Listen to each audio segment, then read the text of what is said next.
Et c'est l'heure à présent de la revue de presse internationale avec vous, Hélène Frad. Bonjour Elisabeth. On va commencer par reparler de cet accord conclu vendredi dernier à Bruxelles, un accord qui ne parvient pas vraiment à rassurer les marchés. La Bourse de Paris a ouvert ce matin en baisse.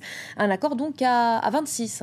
Un accord qui s'est conclu sans le Royaume-Uni et qui déclenche des réactions pour le moins contrasté outre-Manche. Je vous propose, Elisabeth, d'ouvrir le bal avec The Independent, qui consacre sa une au dilemme auquel sont confrontés désormais les alliés europhiles de David Cameron, ces alliés libéraux démocrates dont le patron Nick Clegg a dit tout le bien qu'il pensait de la décision britannique. Le Lib Dem qui se demande si l'heure n'est pas venue de lâcher les conservateurs. Bref, la coalition formée par les deux partis est en pleine crise et le journal évoque ce matin le scénario d'une chute possible du gouvernement Cameron, une chute dont les eurosceptiques seraient responsables d'après leurs détracteurs, des adversaires qui estiment que le Royaume-Uni se retrouve aujourd'hui dans une position plutôt incommode, quelque part dans l'océan Atlantique, je cite, affaibli vis-à-vis des Européens sans être toutefois pris au sérieux par les États-Unis. La rupture entre libéraux, démocrates et conservateurs qui risque de s'avérer fatale pour le gouvernement de David Cameron. Elisabeth, c'est à voir aussi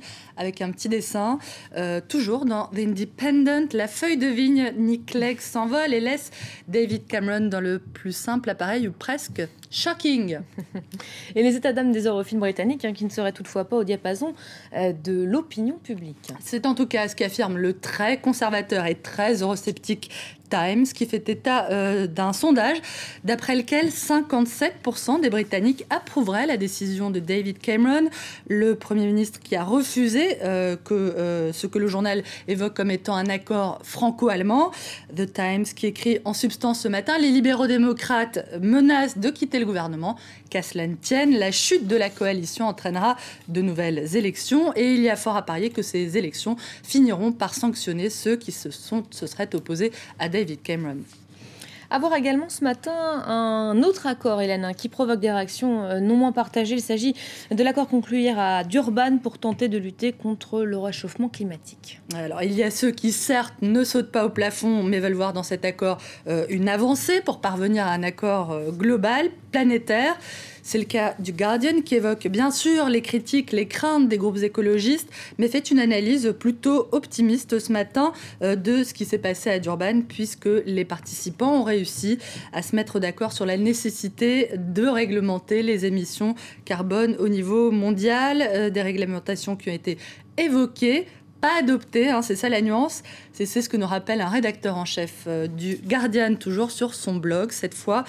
Damian Carrington, c'est son nom, parle d'un accord qui n'en est pas un. Il estime qu'en refusant de s'engager réellement, les participants se sont livrés à un pari dangereux. Ils ont tout simplement choisi d'hypothéquer l'avenir des générations futures, des générations dont les conditions d'existence seront pires que les nôtres. Même diagnostic pour terminer du côté du New York Times qui nous explique pour sa part qu'un accord global pour lutter contre le réchauffement climatique est en réalité impossible. La tâche est trop immense, analyse le journal. La seule solution aujourd'hui repose sur les individus, sur la façon dont chacun essaiera de limiter les dégâts. À voir également ce matin ces manifestations sans précédent en Russie. On en a parlé dans le journal, manifestations pour dire non au système Poutine. Des manifestations jugées surprenantes par le Moscow Times, le quotidien russe indépendant anglophone, qui se demande surtout ce qui va suivre, ce qui va devenir de cette protestation. À voir avec cette belle photo à la une de deux jeunes manifestants venus protester à Moscou contre les résultats des élections législatives, des résultats qui pourraient avoir été truqués entre 10 et 25%, nous précise le Moscow Times.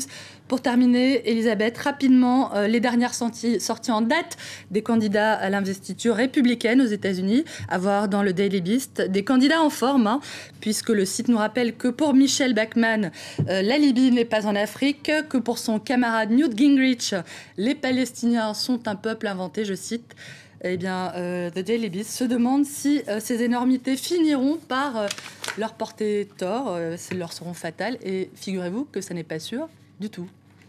Merci beaucoup Hélène Frad, c'est la fin de la revue de presse internationale.